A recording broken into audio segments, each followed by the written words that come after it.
Hey everyone, and welcome to our final project by Abe, Nevaeh, Ruqayyah, Bliena, and Keidra. Meet the team. Ruqayyah was our programmer as well as our designer, presenter, and was also our group leader. Abe was our programmer, designer, and presenter. Keidra was our programmer, designer, presenter. Nevaeh was our presenter as well as our designer, and Bliena was also our presenter as well as our designer. Project Summary. We introduce you to our new platform entitled InstaProperty, a website that allows property buyers and sellers to communicate all in the same place. When entering the website, depending on if you're a buyer or a seller, you are able to create your own account. Then, after registering with all of your information, you're ready to go.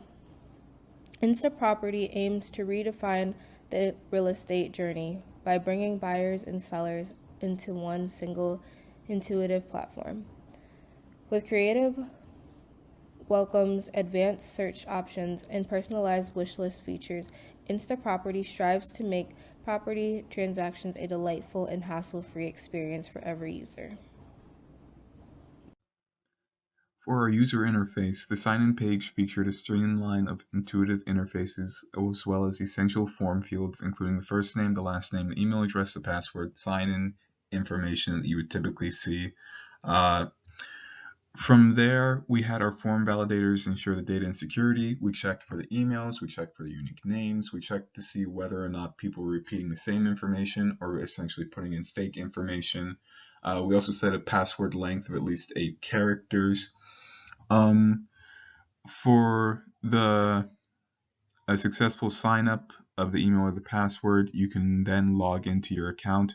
After you are verified whether or not you already have an account set up or not, you can then view the buyer's dashboard with the buyer's cards, or you can go into the seller's dashboard with the sellers where they manage their properties. And the user interface properties is a clean and modern, sleek dynamic which is used across multiple devices, which has error handling and secure transmission of the practices that is used inside of it. For our UML diagram, we start with the users. Everything is connected to the users because that's where you start off. And on the user page, you can sign in with your sign up information, and then from there you can go into your login page, and whether or not you already have an account set up, of which you do after you sign up. Then you can decide whether you're going to be a buyer or a seller. If you are a buyer, then again, like how I previously stated, you can go over to where your cards are and you can see a page full of houses that are supposed to be curated towards you. And depending on whichever house that you may like to see, you can then go into the search bar if there isn't one that you might not like instinctually. And then from there, you can also save it into your wish list. Your wish list is saved onto your cookies per the session. So even if you refresh it while you're still signed in, you should still be able to see your the houses that you saved. From there, you can click open the houses and you can see the pop-up information for them. On the seller side of things, though, their names, their accounts, everything is already saved onto the account. And for the sellers, they get the bonus of being able to add real estate of their own design. They're able to add the price and the general information for the real estate, of which is also saved onto their cookies during the session while they're still signed in.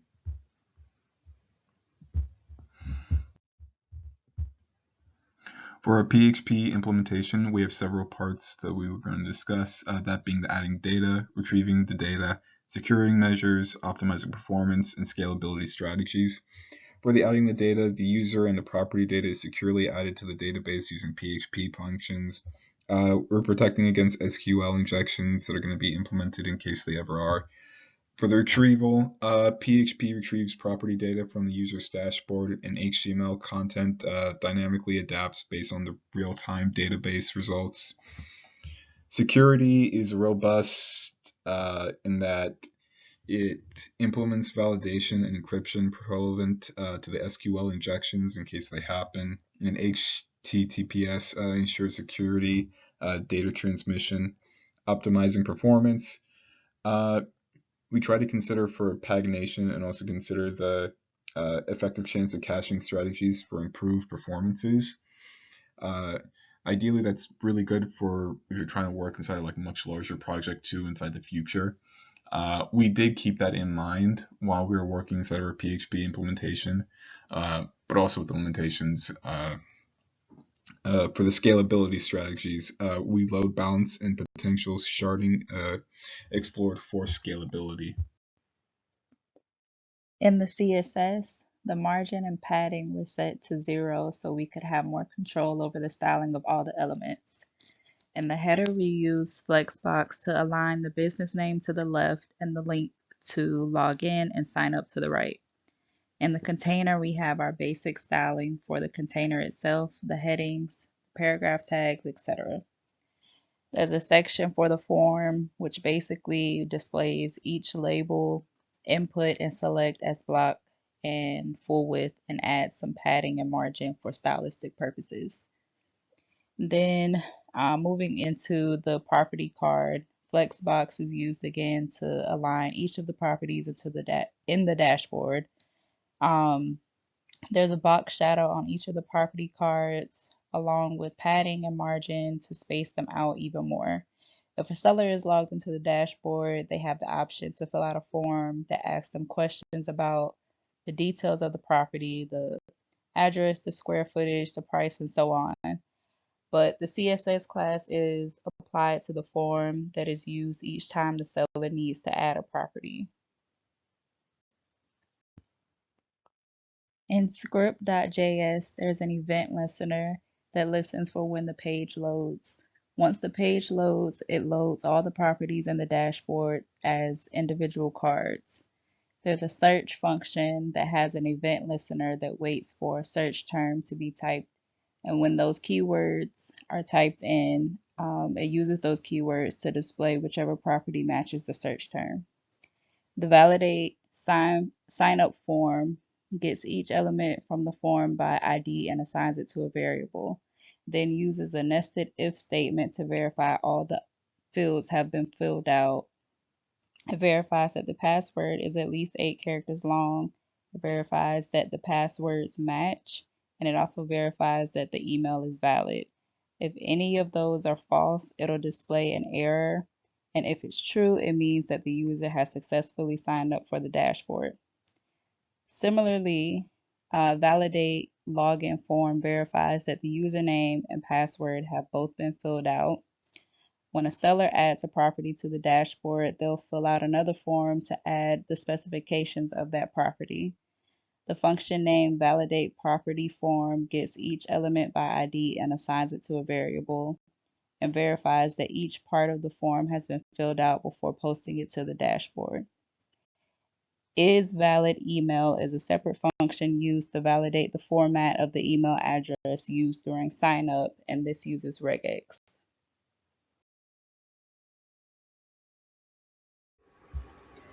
When you first come to the website, you see the InstaProperty name in the top left and then the login and sign up on the top right.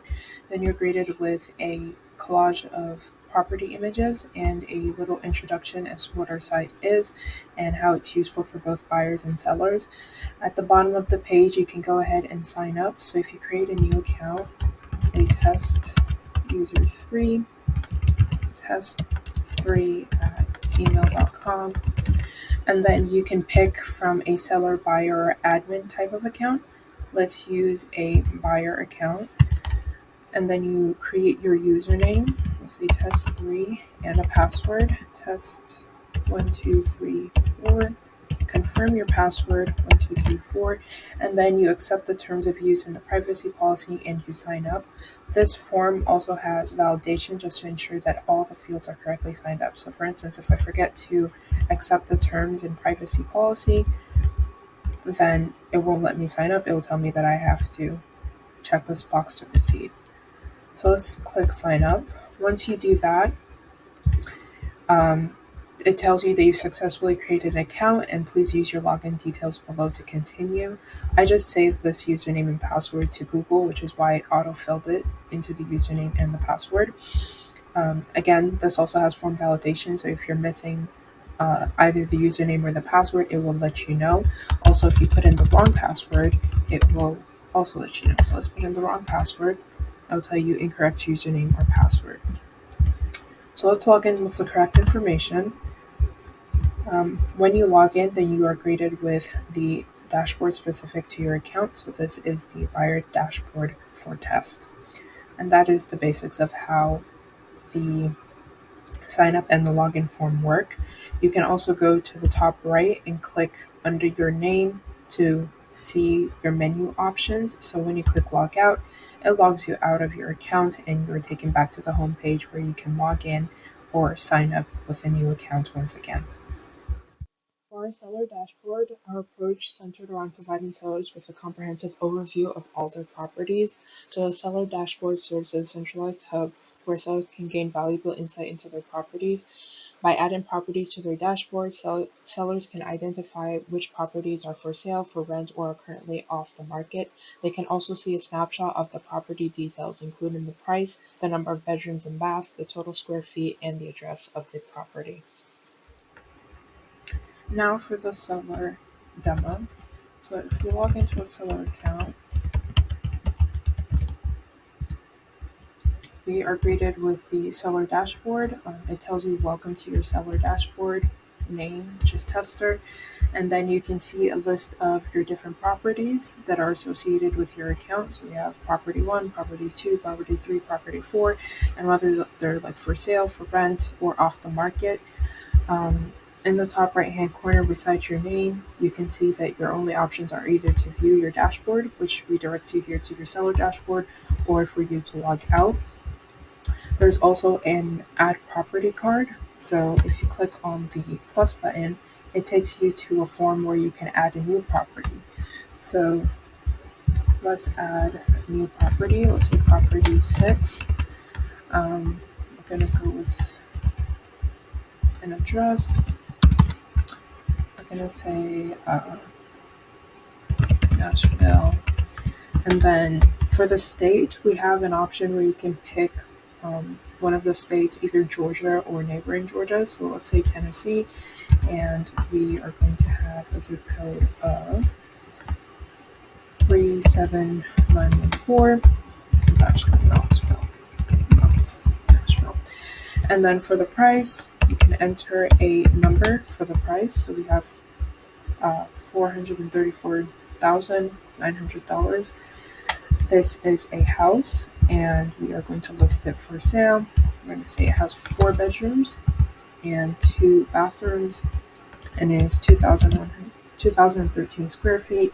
And then you can include a photo of the property. Because this is hosted on COD, the image can only be a COD link, an absolute URL for an image stored on the COD link. And so let me get that. You paste that in, and then you can go ahead and click add property. Once you do that, you get a notification that you've successfully added a property, and if you scroll down, you can see that indeed this new property has been added, including all the information that we submitted for that property.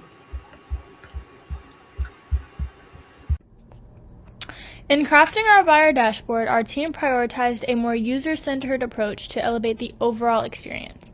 To welcome buyers warmly, we implemented a creative welcome note expressing gratitude for choosing our platform. The dashboard boasts a prominent search bar, offering an immediate and intuitive tool for property exploration. The search results are elegantly displayed in visually appealing cards, each containing essential property details. Clicking on a card seamlessly redirects users to a dedicated details page, facilitating informed decision-making. We also added a wishlist feature, allowing users to bookmark and track preferred properties. So as you can see, here's our website. I'm going to log in as a buyer on our buyer dashboard. So upon logging in, you can see our very nice greeting message, very welcoming. We have a search bar, as well as all of our properties straight from our database, and the add to wishlist feature. So just to show you, I'm going to add this to the wish list. Add this to my wish list. You see a message. You successfully added a property to your wish list. Goes to check wish list, and boom. 2 properties that I just selected. Headed back to the dashboard. When you select a property, it shows you a new page. It redirects you with more information and just a better image overall. Do that again. You see the same for this property, property 1. And then of course, you're able to view dashboard, view wish list, or log out if you're done.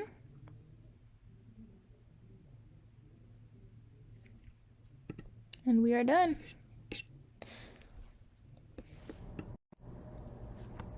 Throughout our project, Jira served as the central tool for goal tracking and progress monitoring. In our meetings, we discussed future prioritization and shaping the goals for the sprint meetings.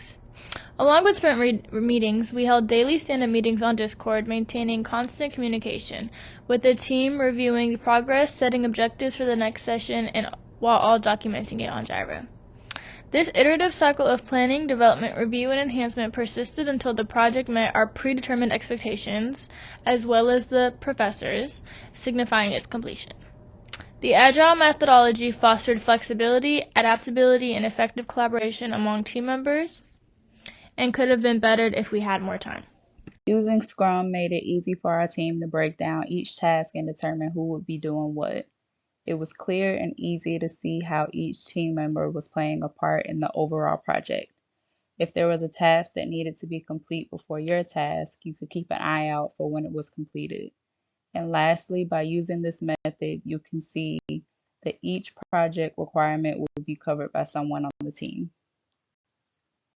Out of all the methodologies that we've used throughout the project, I preferred the Scrum methodology the most, so I was glad that we were using it for this final project. Using the Scrum methodology allowed us to break down each of the project milestones into tasks that each member of the team could take on and complete. So we had tasks for the front end and the back end side of things. Also, using the pointing method was useful to determine how long each task would take. We could also add the bonus tasks that we could complete for bonus points in the backlog and then bring them into a sprint if we had time to complete them. The only downside was that we did not have the full 2 weeks to implement the entire Scrum cycle. Scrum methodology. Using the Scrum method allowed us to effectively communicate with each other, as well as allowed us to prioritize certain things to ensure everything was completed within a timely manner. Using this method allowed us to delegate certain roles to people so we could all work towards a common goal. It allowed us to work together on issues and figure them out. In the future, I plan to use the Scrum method because it's a good way to work together in a group, especially when several tasks need to be completed. The Scrum methodology offered ways for us to communicate and also gave us a lot more time to plan for our actual project. When we were offered more time, we were able to negotiate and understand people's plans for the project, and also we were able to communicate with that, thus being able to help one another even more.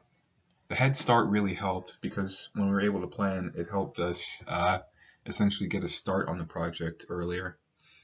Through the communication, we weren't feeling like we were bombarded with all of the workloads or the pressures because we had an actual plan to work with. It helped us implement our code a little bit easier and also work together as well. And that's it for our presentation. Thank you so much for watching, and we hope you enjoyed seeing our InstaProperty site as much as we enjoyed building it.